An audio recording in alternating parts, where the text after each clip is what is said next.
प्रभु जी राधे राधे, आप सबको राधे राधे। आप सबका स्वागत है मेरे यूट्यूब चैनल पे। आप सभी स्वस्थ हो गए, प्रसन्न हो गए। बहुत ही सुंदर प्रसंग लेकर के आया हूँ, मनन करने योग्य है। संसार का स्वरूप जो आप देखते हैं, क्या वो हकीकत है? क्या वो अखंड है जो कभी खंडित ना होने वाला है? एक बालक, एक युवा बालक, नौजवान हर रोज एक महात्मा के पास जाया करता था, उस संत के पास जाया करता था। वहां पर उनका प्रवचन सुनना, उनका सत्संग सुनना। धीरे धीरे जाते हुए उस बालक को बहुत समय हो गया। महात्मा ने भी देखा कि बालक की रुचि सत्संग में, प्रवचन के भीतर, कथा में, ध्यान में बहुत है। महात्मा ने उस बालक को दीक्षा दी और उसे ध्यान करना सिखाया। योग, प्राणायाम, सांस को रोकना, लोम विलोम, ये सब चीज़ें भी साथ में महात्मा ने उस बालक को सिखाई। महात्मा ने देखा कि अब जो मेरा शिष्य जो है, ये बालक जो है, वो मेरे बाद ये उत्तराधिकारी बनने के काबिल बन चुका है। लेकिन उस बालक के घर में, उस युवक के घर में, उसके माता पिता, उसकी धर्मपत्नी, ये भी घर में थे। बालक सुबह महात्मा जी के पास आता, सत्संग, प्रवचन ये सब सुनता, ध्यान लगाता, योग साधना करता।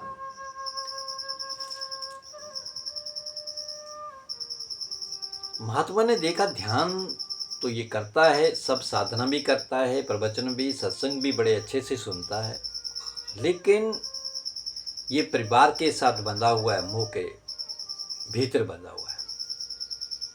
एक दिन महात्मा ने उसे अपने पास बुलाया और अपने पास बैठाया और कहा, बेटा, मैं आपसे बहुत प्रभावित हूँ, लेकिन ये प्रेम, ये स्नेह, ये केवल दिखावा है। ठीक है, माता पिता की सेवा करना, धर्मपत्नी का भी पालन करना, ये एक हमारा कर्तव्य है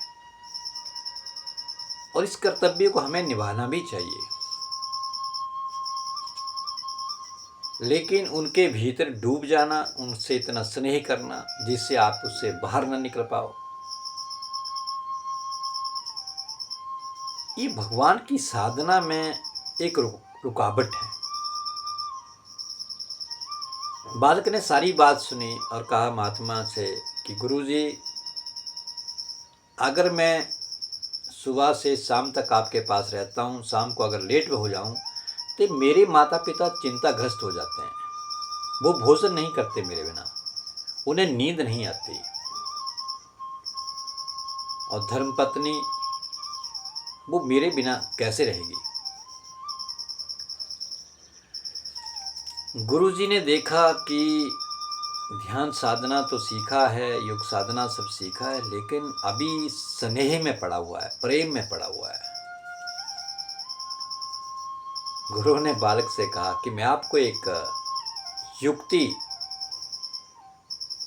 सिखाता हूं, आपने अपने परिवार की परीक्षा लेनी है।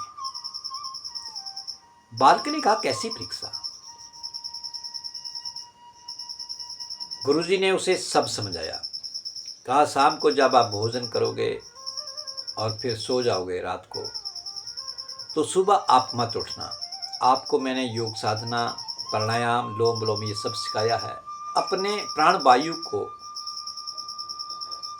रोक करके आपने निश्चेत पर जाना है, बिल्कुल हिलना डुलना नहीं है। ऐसे महसूस हो कि आप मर चुके हो, फिर देखते हैं। बालक शाम को घर गया, मिल बैठ के सभी ने भोजन ग्रहण किया, अपने अपने कमरे के भीतर जाकर के सभी सो गए। बालक सुबह सबसे पहले उठा करता था, लेकिन आज वो उठा नहीं। धर्मपत्नी उठी, माता पिता उठ गए, बेटा नहीं उठा। बेटे को जाग के उठाने की कोशिश की, लेकिन ना वो हिले ना को ढीले, वो सीधा अचेत अवस्था में पड़ा हुआ है, सांस को रोके हुए। पत्नी ने चिल्लाना शुरू किया, आवाज़ लगाई, माता पिता भागे चले आए, रोना पीटना शुरू हो गया। बेटा तो जा चुका है, मर चुका है। और वो भीतर ही भीतर वो अंदर से ये सब बातें सुन रहा है, रोना पीटना ये सब कुछ विलाप करना शुरू हो गया। अड़ोस पड़ोस के सभी जो जितने भी थे वो सब इकट्ठे हो गए, शोर मच गया।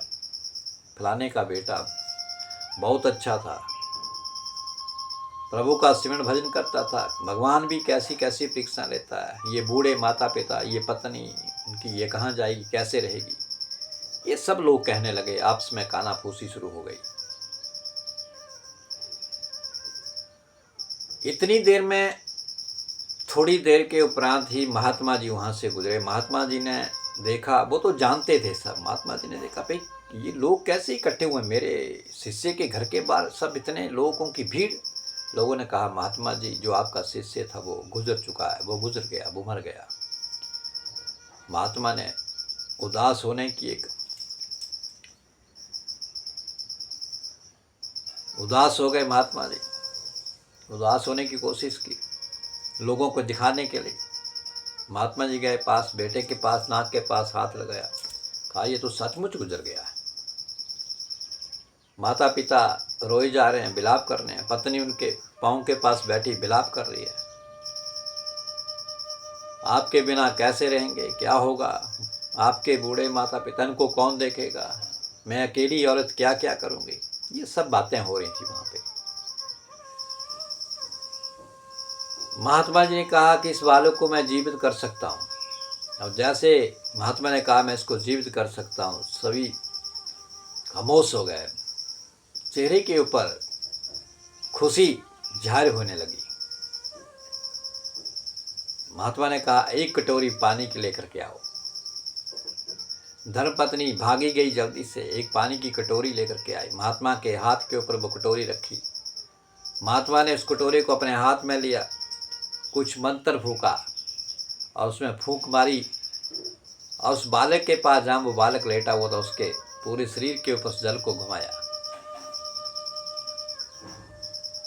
अब संत ने कहा कि जो इस पानी को पी लेगा वो तो मर जाएगा, लेकिन आपका बेटा जो है, वो आपका जो पति है वो जीवित हो जाएगा, उठ बैठेगा। अब जैसे ही महात्मा ने ये बात कही कि जो इस जल को पिएगा वो मर जाएगा और ये लड़का, ये युवक जो है वो जीवित हो जाएगा, उठ जाएगा, सन्नाटा छा गया। कौन मरे? माता पिता खामोश हो गए।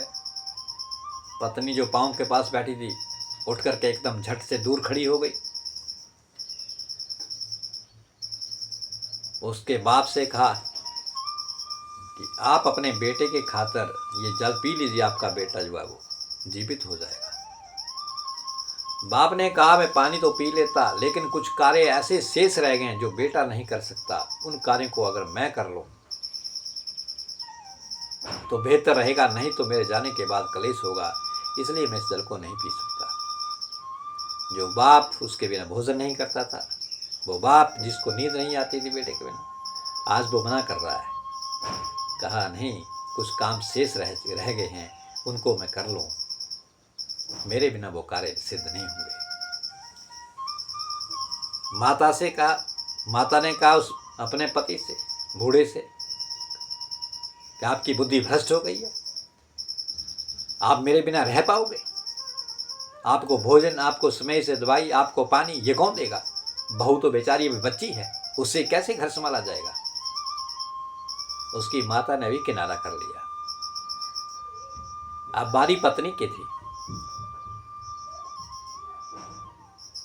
संत ने कहा आप वैसे भी पतिव्रता हो और शायद इस युवक के मरने के बाद आप जीवित नहीं रह पाती, आप भी सती हो जाती।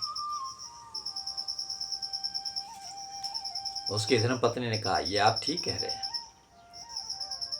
मैं ये पानी पी लूं, मैं मर जाऊं, ये तो जीवित हो जाए, अच्छी बात है, लेकिन मैं भी अपने मायके की, अपने माता पिता की इकलौती हूं, उनके आगे मेरा कोई भाई नहीं है, उनका कोई बेटा नहीं है, ना कोई दूसरी मेरी बहन है, तो उनकी देखभाल करने का जिम्मा भी मेरे ऊपर ही है। अगर मैं मर गई तो इस माता पिता बुजुर्ग मेरे सास ससुर को कौन देखेगा? मेरे पीछे मायके मेरे माता पिता है, उनको कौन देखेगा? मेरे सिवा उनका और कौन है? उस घर परिवार को कौन संभालेगा? इसको कौन संभालेगा? आज वो धर्मपत्नी जो उनके साथ, जिनके साथ वो लड़का स्नेह करता था, प्रेम करता था, आज वो माता पिता जिनके साथ वो स्नेह करता था, प्रेम करता था, आज सभी ने वो किनारा कर लिया। जो पहले रोना धोना विलाप सब कर रहे थे, सबने किनारा कर लिया। महात्मा जी ने दृष्टि उठाई और सब गांव वासियों की तरफ, जो उसके सके संबंधी थे, जो उसके मित्रगण थे, जो सके दोस्त थे उसके, उनकी तरफ देखा।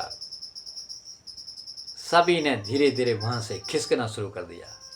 सब मित्र, सब दोस्त, सब पड़ोसी, कि महात्मा कहीं हमें न कह दे।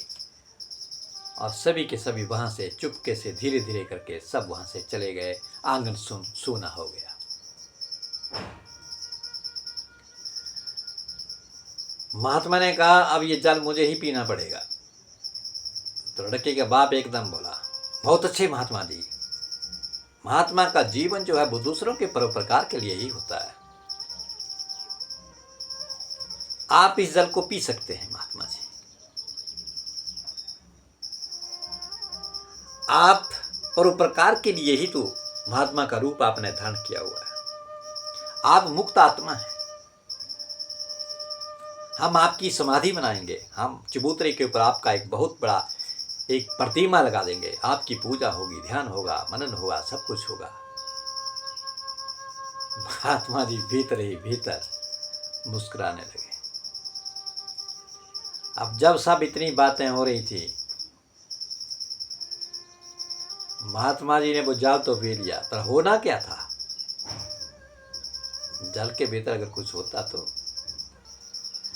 लड़का ये सारी बातें सुन रहा था। लड़का उठ करके बैठ गया और महात्मा से कहा, महात्मा जी, गुरु जी, आप सत्य कह रहे थे। ये संसार, ये प्रेम, ये मोह, ये स्नेह सब एक दिखावा है, ये सब कुछ झूठा है। जिनके साथ मैं प्रेम करता था, मैं सोचता था वो मेरे बिना नहीं रह पाएंगे। मैं शाम तक घर नहीं पहुंचता था, कहते थे कि हमें आपके बिना भोजन करना अच्छा नहीं लगता, आप ना होते तो हमें नींद नहीं आती। ये सब ड्रामा है। मैंने आज देख लिया महात्मा जी, आपके कहने से मैंने आजमा लिया परिवार को। कोई किसी के साथ जाने वाला नहीं है। ये जब तक हम आप लोग उनके लिए कुछ करते हैं, उनके लिए कुछ लेकर के आते हैं, उनके संग रहते हैं, उनकी सेवा भाव करते हैं, जब तक का वो स्नेह है। हर जिस दिन हमारे सर के ऊपर मुसीबतों का पहाड़ टूटेगा, वो स्नेह, वो प्रेम, वो प्यार सब खत्म हो जाएगा। आज उस बालक को वो एहसास हो गया